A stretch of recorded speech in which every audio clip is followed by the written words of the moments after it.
mildly paranoid about making these, and for a goofy reason, but it seems every time I update people on how I'm doing, and especially if things have been going really well, I put one of these out, and then immediately following that, I get sick. Now, I get sick pretty often, so it's not actually related, as far as I know. But shortly after putting out the review from camp, I got really sick. And I even spent a little time in the hospital. So, yay. But honestly, I'm still here. So everything's pretty good. No crazy bad news or anything on that front. But last time I did one of these, I did talk about what we did in camp over in Milwaukee and how great of an experience it was, and some of the things I picked up, generally speaking, and the fresh perspective and corrections that I got. So now it's, September, a couple months out from camp itself, and those changes and those corrections and additional exercises that I got, I've been incorporating into my training routine, and it's really, really made some crazy differences. So I guess to kind of start this off, something that I appreciate, and I may have already mentioned this in the last one, I don't know, but something I really appreciate whenever like Sifu Adam comes over and I get to train with him like right there, and he's walking me through stuff, is not just the detail and the clarity of what the purpose of the exercise is, or what I should be doing or trying to do or avoiding doing. Those are all invaluable, but one of the things I really like that he does more so than almost anyone I've ever met is tells you how hard you can train. And it's fascinating. A lot of people, if you don't know this system of Taiji, to think of training really hard in something like Taiji Chuan probably sounds weird. But if you're in HME or have any experience with it, which actually a lot of people that watch this do, you know exactly what I'm talking about. You can push yourself to the brink of everything, just where you don't think you have any more left in the tank, and then you squeeze out another 5% because fuck it, we ball. And that was a lot of what I did at camp, was that I'm just gonna, everything I got, because we're here, why not? And I, even up to camp, I trained like that, but then to hear him describe how much farther you can really go, to show you how much farther you can go, then you take that back into your daily training and you realize those walls that I had up, the limitations that I had, are temporary, and you can push past that, and then push past the next one, and the next one, and the next one, and so that's a good way to describe my training since then. With the exception of the time I was really sick, which bummed me out, but then I got back into training and we just hit the ground running. Something that he would repeat quite a bit is, if you think you're in your feet, you're not. And you're never fully in your feet, because the moment you think you are, you kind of stop trying as hard to get there. And yeah, he's 100% right. It's kind of obvious. But I took that to heart of, okay, I was trying to get there before, but now I am clawing my way to get there. And the result is I'm much more connected to my feet than I ever have been. And it's not a feeling of being connected to my feet, or it's a literal, I'm much more connected to my feet. And it's just fascinating. There's one of them where you're stretching your hands and everything moves up and then things hang, and he was describing a connection to the feet with that one. And I've been getting that more and more, not just consistently, but it's a more direct connection, and it's really exciting.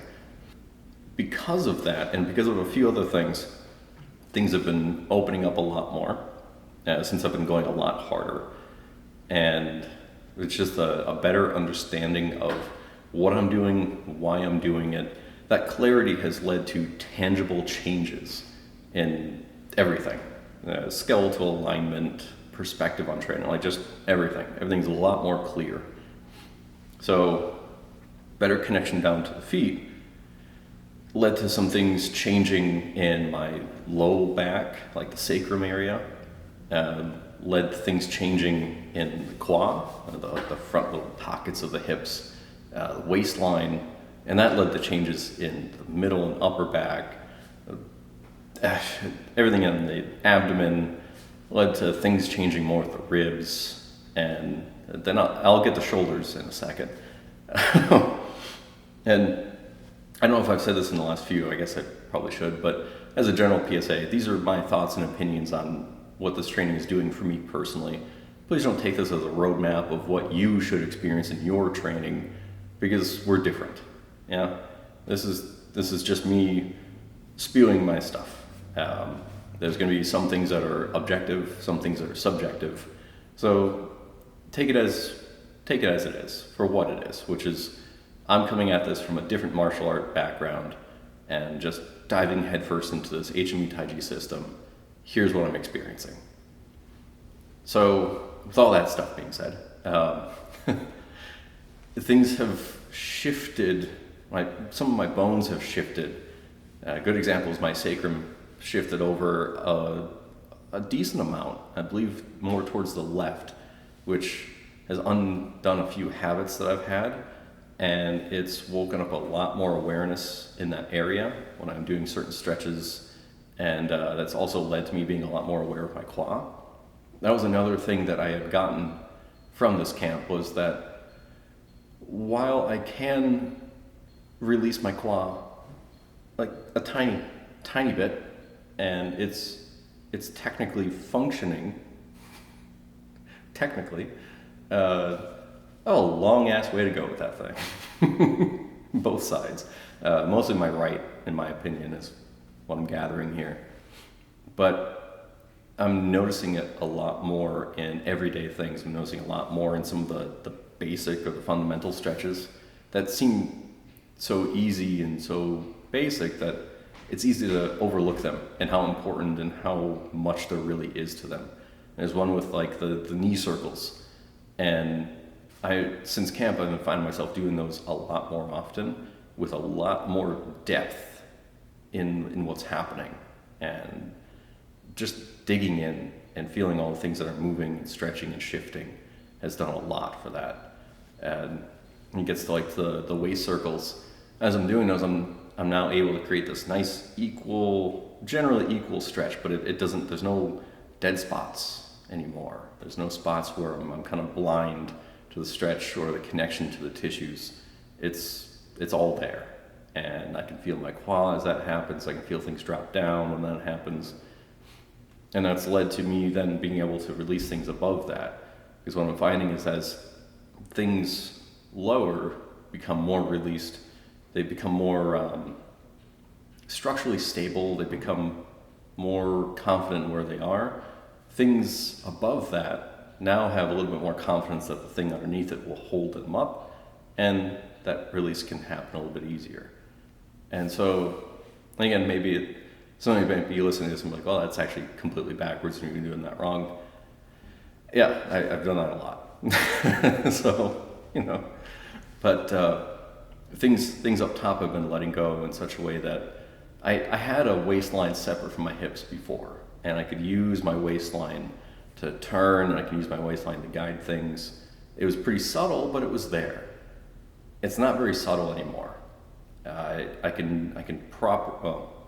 won't use the word properly, but I can now more properly utilize my waistline to kickstart motions, to get myself to turn, to move my arms, it feels it feels as though there's a much more secure connection to my entire waistline than I've ever had before, which leads to a lot of interesting things with the spine, a lot of interesting things with like the chest and the yow. And that's something I've been working on quite a bit, is that connection there as well. It's just kind of everything. I've been just taking another stab at it all. And when I went into camp, I had the main goal of not just don't quit, basically, but I had another main goal of I wanted to find a way to increase my overall quality of release. And through all the different corrections and tidbits, and I've done that. And it's now at a level that I didn't understand before, but I do now. And I'm looking forward to it increasing further through just lots of training, lots of practice. So it's really stepped up a few notches since camp. And when I was there, I wanted to make sure that I would take note of any correction that was either just really significant or was repeated. Because if it's repeated, then, well, now I have some kind of ongoing issue and I need to address it. And one of those was my quad. So hence I wanted to take more time with the quad. Another one was my connection between chest and yow. So I've been really trying to address that as well. And I mean, there was quite a few of these. Another one was an issue with my shoulders. And I was like ecstatic when I found out, it sounds so strange. I was ecstatic when I found out I was doing shoulders wrong. Now, mind you, I've been doing them wrong in that way for, I don't know, at least a few years. I mean, that's years of going at it really hard with a lot of effort, going through a lot of discomfort, and just making myself get out of bed in the morning, knowing full well that I'm about to just go slam my head into the shoulders and just go at it like a crazy animal. And then to hear that, well, you've been doing it wrong. And not just like, yeah, everybody's doing it wrong and you want to do it less wrong. I was doing it like, not good. I was doing it so wrong that I was actively tightening up certain aspects of my shoulders. That kind of wrong. So, when I heard that correction, I immediately got excited because now progress is going to happen, not just generally happen, but happen a lot faster, so long as I take that correction to heart and incorporate it into my training, which I don't see any other thing to do, honestly. I know it's a lot of people want to like run away from that kind of thing because it is really uncomfortable, I'll give them that. But what other option do you have? If you want skill, maybe listen to the people that have skill that are trying to guide you to get skill. Even if it's something that you don't want to do or want to hear in that moment, they're telling you the truth. So when it comes to shoulders, there's a whole lot that I was doing that was like tightening up my trapezius and probably the tops of the shoulders as well, but just this like shoulder nest area kind of going into the pectoral, probably the upper obliques or something as well.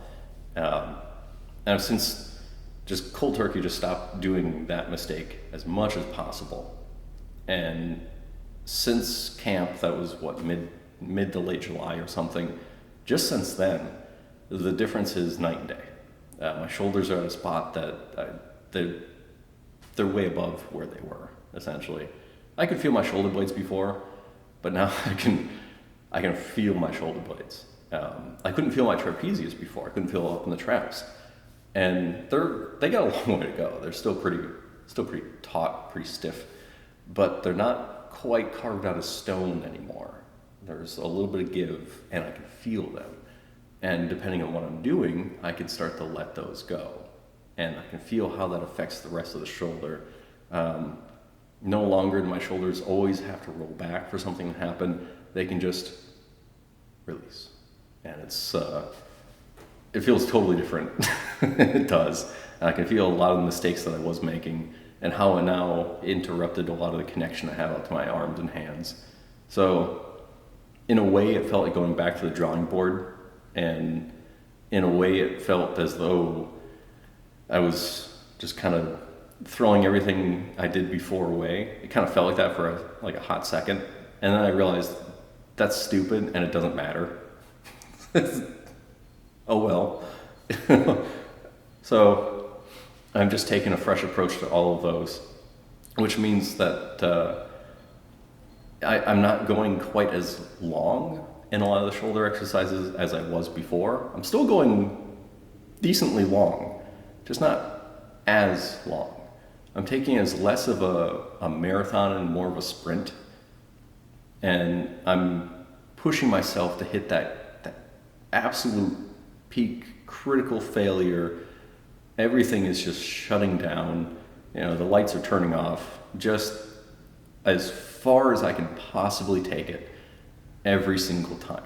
Now I'm realizing that as I do that, the next time I go to do it, I'm able to go just a little further. And not necessarily how long, but a little further. I can get just a little more twist, a little more reach, a little more extension, and it's bringing more and more awareness out to my hands and out to my arms. My forearms are opening up more and more and more. My shoulders are staying connected a lot more. I actually feel a lot more of this area than I ever have before. And even some basic, kind of fundamental exercises, there's a spinal twist, and all of a sudden I'm realizing that I have panels of my body that were holding on, but they didn't need to be. And it's changed things very, very quickly. And something else that this new approach to my training has done is that it's taken a lot of the, I don't know if I would call it anxiety, because it's not really anxiety, but it's taken a lot of the downsides or the negative feelings I would have towards my own training. It's just swept those away. Even though I'm going harder and things are less comfortable, which is kind of interesting.